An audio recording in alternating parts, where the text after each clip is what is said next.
चैत्र नवरात्रि 2025। इस दिन क्या खास है? ये दिन है 30 मार्च 2025। घर को लॉक नहीं कर सकते हैं आप, किसी प्रकार का नॉनवेज का सेवन नहीं कर सकते हैं, कांदे लहसुन का भी सेवन नहीं कर सकते हैं। आप लोगों को चैत्र नवरात्रि कैसे करनी चाहिए बताती हूँ। ओम नमो भगवती नमः। मैं Leena Ahluwalia, face healer, spiritual healer और आप सबके स्पिरिचुअल गाइडर, अपने 30 साल के अनुभव और ज्ञान के साथ आप लोगों का अपने चैनल लीना स्पिरिचुअल हीलर पर स्वागत करती हूँ। चैत्र नवरात्रि 2025। इस दिन क्या खास है? ये दिन है 30 मार्च 2025। उस दिन रविवार है। सूर्य देवता को अर्घ देने के पश्चात आप मुहूर्त 6:13 से 10:30 तक 30 तारीख को संडे को सुबह में आप अखंड ज्योत प्रज्वलित कर सकते हैं और खेतरी बीज सकते हैं। खेतरी बीजने में जो लोग जौ बीजते हैं सिर्फ उनके लिए कोई भी ऐसी स्पेशल करने का कुछ ये नहीं है, बट जो लोग 7 धान बीजते हैं, इनके 7 प्रकार के बीज बीजते हैं, उन्हें इस साल 8 प्रकार के बीज बीजने चाहिए। कारण है कि उस दिन शनि अपने चांदी के पैर से ट्रांजिट कर रहे हैं अपनी राशि, और सूर्य भगवान उस दिन चैत्र नवरात्रि गुड़ी पाड़वा भी है और विक्रम संवत की शुरुआत है। यानी कि हिंदुओं के लिए अगर बोला जाए तो सनातनियों के लिए ये नया साल है। तो सबसे पहले मैं सभी को गुड़ी पाड़वा की बहुत बहुत बधाई देती हूँ और चैत्र नवरात्रि के लिए भी आप सभी का बहुत बहुत तहे दिल से बधाई देती हूँ। आप लोगों को चैत्र नवरात्रि कैसे करनी चाहिए बताती हूँ। चैत्र नवरात्रि 30 मार्च को 6:13 से 10:30 का जो मुहूर्त है, उस मुहूर्त पर आप अखंड ज्योत जगाएंगे और उसके एक दिन पहले जिस दिन अमावस है उस दिन आप सारी सामग्रियों को तैयार करेंगे। अमावस के दिन आपको जो आप खेतरी बीजने वाले हैं, अगर आप लोगों के घर में रिवाज है खेतरी बीजने का, तो आप अपना जो घट स्थापना के जो सामान है, मट्टी, जौ, ये सब चीजें आपको एक दिन पहले लेनी है। आप अगर वर्किंग है और आप घर में खेतरी नहीं बीज सकते हैं तो आपको वो सेम सारी सामग्री लेकर के मंदिर में जाकर उसको बीजना चाहिए और डेली जाकर मंदिर में उसका जल अर्घ देना चाहिए। क्योंकि जब हम खेतरी बीजते हैं और अखंड ज्योत जगाते हैं तो घर को बंद नहीं कर सकते, आप घर को लॉक नहीं कर सकते हैं आप, किसी प्रकार का नॉनवेज का सेवन नहीं कर सकते हैं, कांदे लहसुन का भी सेवन नहीं कर सकते हैं। इस दिन ये 9 दिन जो होते हैं, ये परहेज इतना होता है कि आप फलाहारी खाना खाएं। आप चाहे तीनों टाइम फलाहारी खाएं, लेकिन फलाहारी खाएं। आपके घर में अनाज नहीं बनना चाहिए आपके लिए। यदि आपके कोई नौकर चाकर हैं जो नहीं व्रत रखते हैं, उनके लिए आप अनाज बनाएं, लेकिन वो सात्विक होना चाहिए। उसमें भी प्याज लहसुन का सेवन नहीं होना चाहिए। घर के अंदर इन चीज़ों का परहेज रखें। हो सके तो सभी घर के लोग व्रत करें तो ज़्यादा अच्छा है।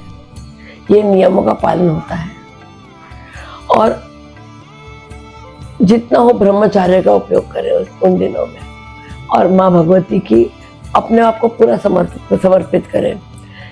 पहले दिन से लेकर 9वीं 6 तारीख तक आप दुर्गा सप्तशती, दुर्गा स्तुति या दुर्गा चालीसा जो भी आपको पढ़ना है वह पाठ करें, माँ भगवती की आरती करें।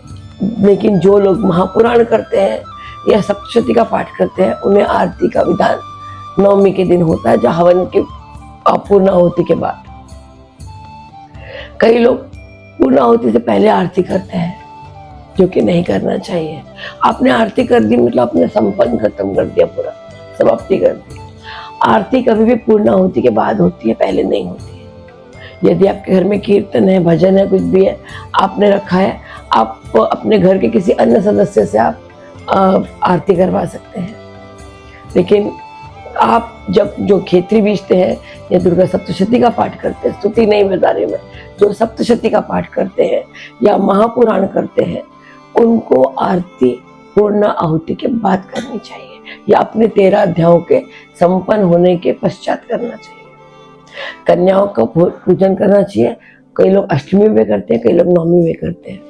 अष्टमी में आप 8 कन्याओं को और एक लौकड़ा वीरा, जिसको हनुमान जी बोलते हैं, उनका बुलाइए कन्याओं को आप प्रसाद दीजिए, हलवे पूड़ी चने का, या किसी को नहीं बनाने पूरा पड़ता है तो आप उबले हुए चावल जिसमें नमक ना हो उसके साथ में दूध, कच्चा दूध और शक्कर का भी आप भोग लगा के माँ भगवती का आप अष्टमी के दिन कर सकते हैं। नवमी के दिन 9 कंजकें और 9 कन्याएं और एक लौकड़ा भी, यानी कि एक लड़के को बुला करके आप पूजा विधि कर सकते हैं। तो ये था नवरात्रि के 9 दिनों के बारे में जानकारी। प्रत्येक दिन आप एक एक अध्याय का वाचक कर सकते हैं। दुर्गा स्तुति भी हो तो आप वैसे ही कर सकते हैं।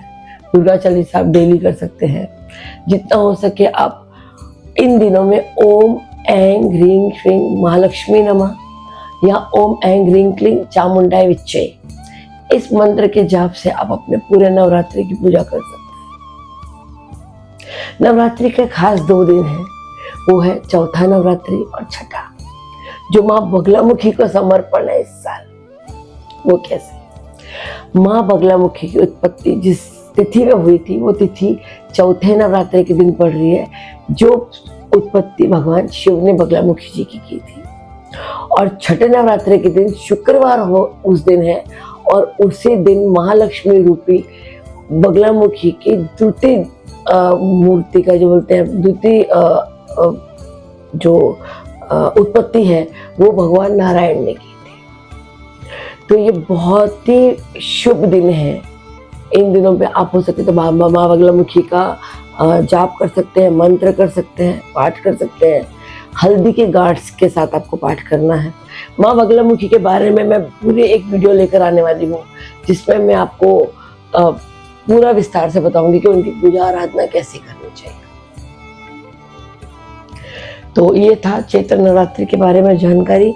आप कुछ और जानकारी चाहते हैं विस्तार में तो आप हमें मेरे YouTube चैनल को सब्सक्राइब कीजिए, लाइक कीजिए, शेयर कीजिए, मेरे इंस्टाग्राम रील को फॉलो कीजिए और मेरे वेबसाइट पे जा कर के हमसे संपर्क कर सकते हैं। जय माता दी।